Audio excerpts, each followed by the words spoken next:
धारणा सामान्य जनतेची म्हणजे गुन्हेगारांची व्हायला लागली आहे आणि म्हणून सामान्य जनतेत आज बदलापूरला जो अत्यंत राग संताप चीड या सरकारच्या विरोधी आहे, पोलिसांच्या विरोधी आहे आणि शाळेच्या विरोधी आहे, ती अत्यंत तीव्र आहे आणि लोक पूर्ण बदलापूरच नाही तर संपूर्ण ठाणे जिल्ह्यात आणि महाराष्ट्रामध्ये या झालेल्या घटनेचा निषेध होतोय. राष्ट्रवादी काँग्रेस देखील या गोष्टी पोलिसांची कृती आणि शाळेची कृती या बाबतीत सरकारने ताबडतोब त्याच्यात कारवाई करावी अशी आमची मागणी आहे. 2-4 जणांना बदली करणं म्हणजे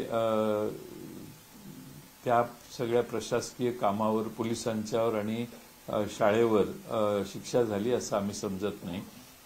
काही कोणाला तात्पुरतं सस्पेंड करणं किंवा पोलिसाची तिथं बदली करणं एवढ्यापुरतं मर्यादित करून लोकांना शांत करण्याचा सरकारचा हा प्रयत्न दिसतोय.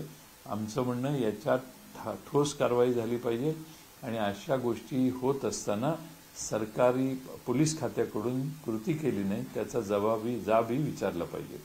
सर, एकीकडे तुम्ही गेल्या पत्रकार परिषदेमध्ये तुमच्या काय कारनामे संपूर्ण सरकारचे तुम्ही बाहेर काढत होता, परंतु सातत्याने आता महिला अत्याचारांच्या संदर्भात घटना ज्या आहेत त्या वाढताना पाहायला मिळतात. जवळपास 1 लाख महिला राज्यातून आता गायब झालेल्या बेपत्ता आणि त्यातच महिला अत्याचारांमध्ये सातत्याने वाढ होताना पाहायला मिळते. महाराष्ट्रामध्ये महिलांची सुरक्षितता अत्यंत कमी झालेली आहे.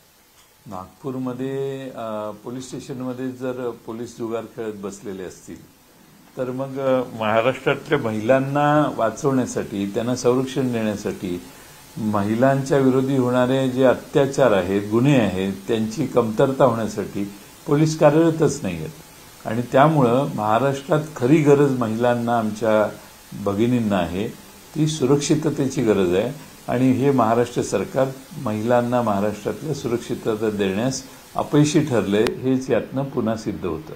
मुख्यमंत्र्यांच्या ठाणे जिल्ह्यात कायम गुन्हेगारांना कुठेतरी संरक्षण दिलं जातंय का असं एक चित्र पाहायला मिळतंय. बदलापूरची घटना असेल, याच्या आधीचा पोलीस ठाण्यातील गोळीबाराचं प्रकरण असेल, असे अनेक ठाण्यामध्ये गुन्हेगारीचं राजकीयकरण झालेलं आहे आणि पोलिसांना राजकीय कार्यकर्ते कोण आणि गुन्हेगार कोण याचं बायफर्केशन करताना देखील अडचण व्हायला लागलेली आहे. कारण बऱ्याच गुन्हेगारांना राजकीय वरदहस्त मिळालेलं आहे आणि त्यामुळं पोलीस स्टेशन देखील कोणती कारवाई करायला बिथरतात म्हणण्यापेक्षा घाबरतात आणि दिरंगाईनं कारवाई करणं हा आता ठाणे जिल्ह्यात पोलीस खात्यातल्या अधिकाऱ्यांचा ट्रेंड झालाय. दिरंगाई यासाठी की वरून काही आलं तर मग काय करा, त्यापेक्षा कारवाईच उशिरा करायची ही मानसिकता पोलीस खात्याची झालेली आहे. शिवसेनेचे स्थानिक नेते वामन म्हात्रे त्यांनी थेट एका महिला पत्रकाराला उद्देशून अपमानास्पद बोललेलं आहे की तू अशा बातम्या देतेस की जणू काही तुझ्यावरतीच बलात्कार झालेला आहे. शिंदे गटाचे हे नेते आहेत, मुख्यमंत्र्यांचे अत्यंत जवळचे मानले जातात. इतकी असंवेदनशीलता आता सरकारमधल्या लोकप्रतिनिधींमध्ये. याला असंवेदनशीलता पेक्षा आणखीन एक शब्द आहे तो म्हणजे मस्ती चढलेली आहे आणि मस्ती एवढी चढलेली आहे की पत्रकारांना देखील धमकावणं, पत्रकारांना अवहेलना पत्रकारांची करणं हे आता सर्रास सत्तेत बसलेल्या लोकांच्या आसपासची लोक आज करतात. त्याचाच तो एक भाग आहे. एवढी गंभीर घटना घडलेली आहे त्या बाबतीत बोलण्याच्या ऐवजी पत्रकार बातमी देते म्हणून तिच्यावरच राग करणं आणि तिच्याबद्दल असे शब्द वापरणं हे अत्यंत निषेधार्ह आहे. म्हणजे भगिनी सुरक्षित नाही तसे पत्रकार भगिनी देखील आता सुरक्षित नाही, त्यांनाही धमकावलं जाते असं त्याचा अर्थ. गृहमंत्री देवेंद्र फडणवीस सध्या महाराष्ट्रात नाहीये, परंतु ते सगळी ही गोष्ट जी आहे ती मॉनिटरिंग करताना पाहायला मिळतं. खरं तर एकीकडे ही अशी घटना होत असताना गृहमंत्रीच थेट दिल्ली वारी करतात आहेत आणि ते राज्याच्या संदर्भात म्हणजे त्यांच्या तडजोडी करताना पाहायला मिळतात सगळ्या निवडणुकींच्या संदर्भात. नाही, आता त्यांना महाराष्ट्राकडे बघण्यासाठी वेळ नाही आहे. महाराष्ट्रातली कायदा व्यवस्था बद्दल त्यांना आता फारसं सोयीसुतक नाही आहे. त्यांना परत सत्ता कशी आणायची यामध्ये त्यांचं सगळं लक्ष केंद्रित आहे आणि त्यांची जबाबदारी मोठी आहे. कारण त्यांच्याबरोबरची 2 पक्ष आहेत ते आणि ते स्वतः यांच्यात काही ताळमेळ नाही आहे.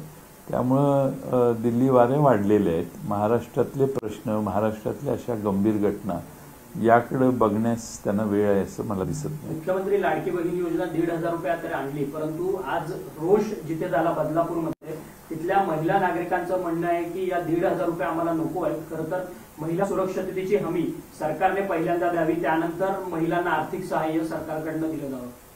एकदम महिलांचं, नुसत्या बदलापूरच्याच नाही, महाराष्ट्रातल्या महिलांचं मत आहे भगिनींचं की आम्हाला पहिल्यांदा सुरक्षितता द्या, गुंडांपासून सुरक्षितता द्या. रस्त्याने जाताना देखील अनेक ठिकाणी महाराष्ट्रातल्या अशा जागा आहेत की ज्या ठिकाणी महिलांना चालणं देखील दुरापस्त होतं. त्यामुळे महिलांची पहिली मागणी आहे की आम्हाला संरक्षण द्या. बाकीच्या गोष्टी ज्या आहेत त्या सरकारी तिजोरीतून येत असतात, त्यात काही विशेष कौतुक नाही आहे.